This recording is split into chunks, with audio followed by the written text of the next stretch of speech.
Year review. This year I've sewn 35 garments, and that is only things that I've sewn for myself. Hello everyone, I'm Vox and this is my creative space where I share with you all of the crafts that bring me joy. It is mostly sewing and today it is indeed sewing. I want to review all of the items that I've done during the year of 2023. I have done 35 garments and I'm only counting items that I've done for myself. I'm not counting items that I've sewn for other people or bags and any other miscellaneous items, so only garments that I've done for me. Within those 35, 15 are dresses and those are the ones that I'll focus for this video, and I'll do a part 2 that hopefully will come soon after this one with all of the other items that I've done, the shirts, the skirts, any other items. So let's start by mentioning I will rate all of them from 1 to 5 stars.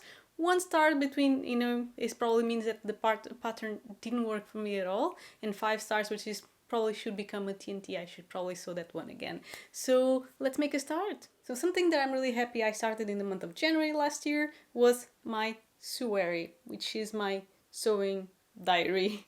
And I have all of the items written right here that I've done throughout the year, and I'm going to start from January. In January I have done the Sharon dress by Vikisews, so I'm going to get that one to show you first. So this is item number 1. This is the Sharon dress by Vikisews and it fits me very, very well. Something else that I added all of the garments in my diary was things that I would need to improve or things that went very, very well for the garment. This one is done and I am reading from my notes in a cotton viscose mix. From this fabric is from the recent Stoffen, and the notes that I have, I'm not sure if you can see it in the video, but the collar is very, very stiff. When I did this dress, I only had heavy interfacing in my stash and I didn't want to wait to order lighter interfacing, so I used that for the collar. And the only thing is that it is really, really stiff. I'm not sure if that comes out on camera, but regardless, I did wear this dress a lot. I think that this is probably my most worn me-made garment throughout the year. During spring and summer, every time that I wanted something light and airy to use, I would always grab this one. So yeah, this one is considered a success and I give it still a 5 out of 5 stars. So this is item number 2. This is the Celeste Dress by Luna Patterns. I really, really like this design. It is very versatile. It could be done in so many different fabrics and you can probably check on the hashtag if you want. This one I was a pattern tester for, so I didn't buy this pattern. I applied because I really liked the design, and the only thing that I'm sorry for is the fabric. I chose this fabric, is an old fabric that I had in my stash because it was a pattern test and I didn't want to use a fabric that was more precious. So this is a cotton polyester mix and the polyester side of it, is just not very comfortable. At least I don't like the feel on my skin. And I did write on my notes, it looks more like a kind of a coat dress because of the fabric that I chose. What I would do is probably sew it in a viscose and size up because I decided to size down a little bit. It is supposed to be a little bit more loose and then you can put some straps in the back to tie it up and it looks really cute. So I really like this design. I would sew it again, but I need to do it on a different fabric. So because it was my own fault for the choice of fabric, I will give it a 4 out of 5. So this is dress number 3. I did this one already in April. This is the Ophelia dress by ThrillsAndStitches. I'll link the patterns down below if you want to check. She does have a YouTube channel.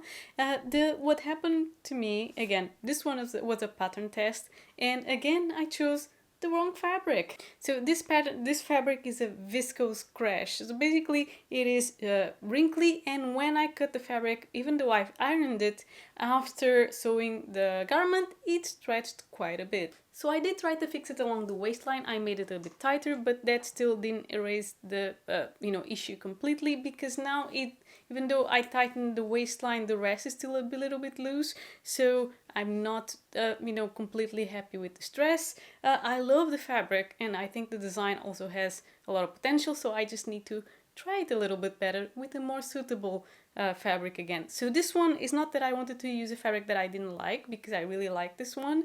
It's just that it wasn't suitable for the dress that I tried to make.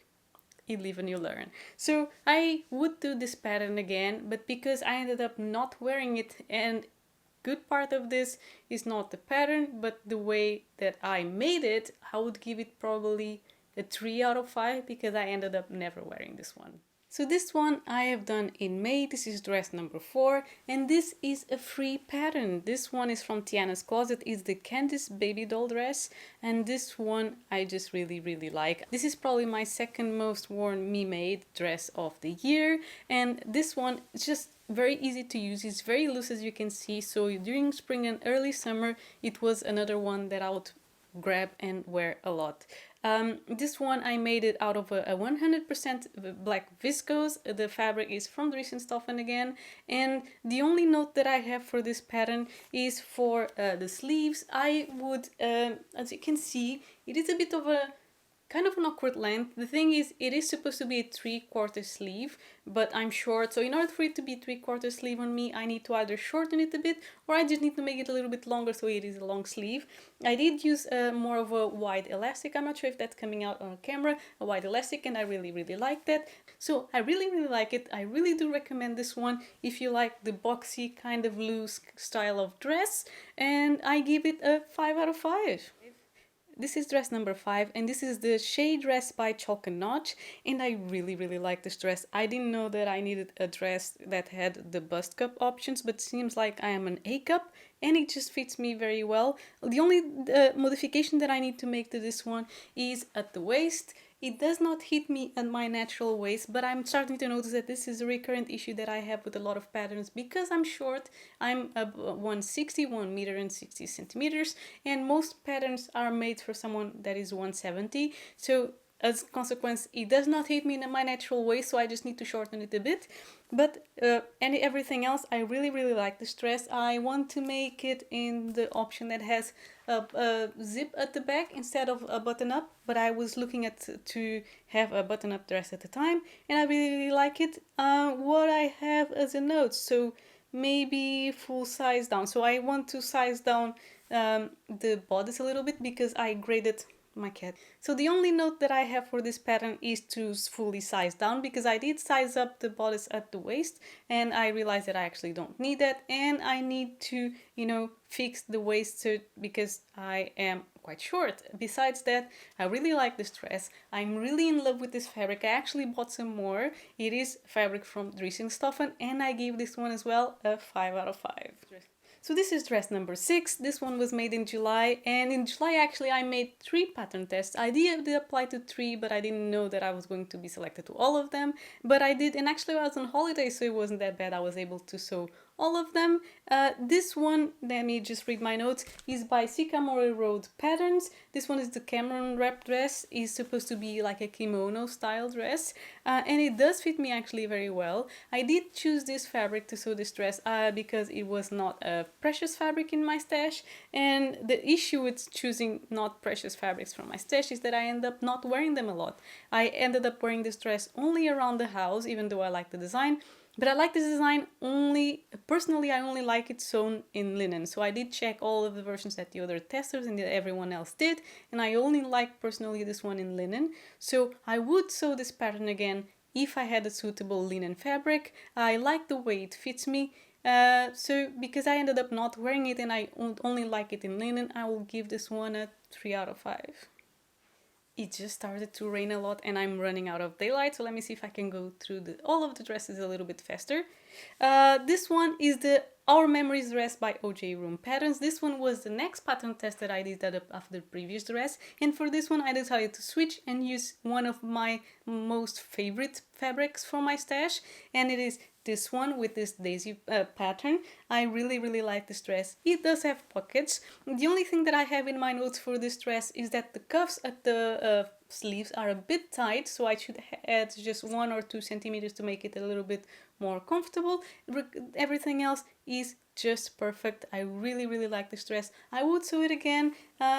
She did release recently an extension for long sleeves. Unfortunately, it is a paid extension. So if I want to extend the sleeves for this pattern, I'll probably just hack it myself using sleeves from another pattern. But yeah, so I really like this one. It is one of my favorites for the year, and I give it a 5 out of 5.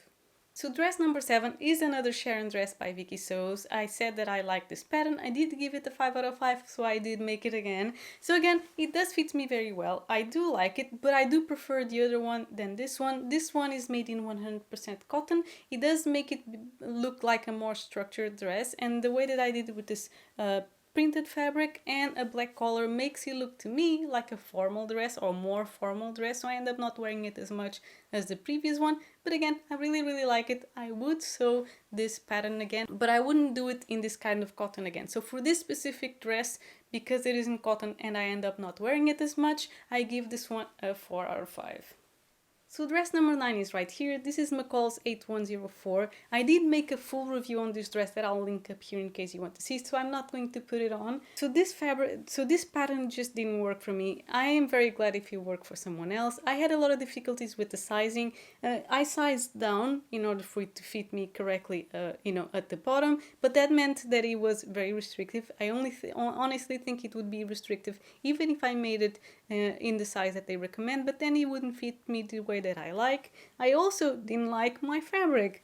So I really like this fabric in terms of the print, but when I put it on me, I think it just washes me out completely. I really don't like this color on me, and I only noticed when I made the dress. I have to give this one a 1 out of 5 because not only the pattern didn't work for me, but my fabric choice was also very poor. So yeah. And now this is dress number 10. This is the Pleiades 2 by French Poetry. And spoiler alert, I really fell in love with this dress, but it was hit with disaster. And I was planning to do a dedicated video. I might still do a dedicated video to review this dress because this is the version with a zip at the back. And there in the back you might be able to see that one was supposed to be my Christmas dress. It's the same dress but a version with a button up at the front. What happened with this one is that I wore it so many times in a short amount of time and washed it so many times that at the front, I'll try to put images so you can see a close-up. So at the front where you have to cut the slit and in the collar stand, it is just completely falling apart. And I was thinking about why this happened, and I need to review the instructions because I think it says to you that you should cut the seam allowance as close as possible to the seam. And I did that. But I must have cut it too close, and while washing, and because I wore it so many times in a short amount of time, it's just completely destroyed in that area. So I do have some fabric left to fix this. And to be honest, if it wasn't for the fact that this happened, this would be a 5 out of 5 dress because it is destroyed and I need to, redo it again. I'm not sure. I really like this dress, so I think that this might have been my fault sewing it. But since I wore it so many times, I'm going to give it a 5 out of 5. So dress number 11 is this one, and this is the Blythe dress by Stitch Witch Patterns. I was a pattern tester for this one as well, and I honestly like this design more than I thought I would. It really fit me well, and the only issue with this dress and the reason why I can't put it on to show you is because the zipper broke. This was from a set of cheap zippers that I bought on Amazon. Really not worth the money because half of the zippers just break at the first time that I wear the garments. So I need to really test them before I put them on the dress, but I didn't know that at the time. So yeah, I need to change the zipper on this one. This was a dress that I made more as in October, was like a Halloween themed dress. I'll put some pictures right here and hopefully there you can see how it fits. But yeah, I really like this dress. It is in my pile of dresses to be mended. I would actually give this dress a 4 out of 5. I just don't give it a 5 because I find that it's a design that is not very wearable for every day, but I still really like it, so it is a 4 out of 5. The next dress is this one. This is the black and white dress, which took me quite a long time to finish. I'll link it up here in case you want to see the video where I talk more in detail about this dress and how I made it. This one is Simplicity 9114. I really like it. I did hack the sleeves as well and added a custom cuff with all of these buttons, and I really like it. It is just a shame that I don't wear this one more, and I think that the reason why I don't wear it is because I made it super maxi. It goes basically down to my feet. I think if I shorten this the last gathered section of the dress by half, it will probably seem a lot more wearable. I'm probably going to do that. I really like that I added a belt as well, which cinches at the waist, and it gives me a completely different shape with this dress. I really like it. This is a dress that I'll probably sew again. I would make this pattern longer, shorter sleeves. I think it is really easy to hack this dress. With all of this said, I would give this pattern and this dress a 5 out of 5. And dress number 13 is this one. Let me just read. This is the Leonie dress by Vikisews. I really like this one. I made it with this fabric. You can see it's an Halloween theme dress. So this one was another October make. And this one, I basically have no notes at all. I did add 4 centimeters at the waist for this pattern in order to fit me well, because I'm one size at the bust and another size at the waist, so I needed to grade it up. And I am really happy that I took the time to do that, because it fits me very well. I can't wait to make this pattern on a viscose fabric that will drape nicely. This one is made in this cotton, but I really can't wait to do this pattern again on a viscose. I think it will be awesome for the summer. I am so in love with this dress, I have nothing bad to say, so this one I can tell you right away, it is a 5 out of 5. Dress number 13, it is this one. This is the Sarah dress by PatternCos. I have a dedicated video review that I've made to this dress that I'll link up here, but I'll also put an image right here in case you want to see. I just really like this dress. I know that it has a fit issue at the back that I need to fix. Again, I think it's because I am short and it doesn't hit me at my true waist, but regardless, I really like this dress. It was the first dress that I made that is fully lined. Let me show you. It is the first dress that I made that is fully lined, and it is really pretty on the outside and on the inside in the way that I've sewed it. I took the time to hand sew the lining on the inside as well, so see, and I put this green viscose as a lining. So I'm really proud of this dress, mostly proud of the construction. I'll make another version in a wool and I'll fix the situation that it doesn't hit me at my true waist, and I think it will just be perfect. So even with the little fitting issues, this dress for me is still a 5 out of 5. And this is the last dress, dress number 15. This is the Lucca pattern by Schultz Apparel. I'll link it up here because I also talked a lot about it in one of my recent videos. I really like this one. It was the first time that I tried to use some trim to decorate the dress. I used it at the waist panels, so I'll put some images right here so you can see a little bit better. I can't wait for spring and summer to walk around wearing this dress. I would sew this version again for sure. I didn't want to do another pattern test. Oh, this one is a pattern test. I didn't want to do another pattern test this year, but when I saw the style lines and I saw this version, which is version C, I just applied because I really wanted this dress, and it came out really good. I did make some adjustments that I explained in that video in case you're interested. And yeah, the back of this dress is a faux sheared panel. It's made with elastic. I don't think I have to talk a lot about this dress. As you can see, I'm really happy with it, and I give it definitely a 5 out of 5. So this is it. This is all of the dresses that I've done this year. As I mentioned, I'll make a part 2 where I will show you and review all of the garments that I've made that are not dresses. So I have still 20 garments to review. With that said, I hope you enjoyed the video. You can always click on one of these if you want to see another video from me, and I hope to see you on my next one. Happy crafting!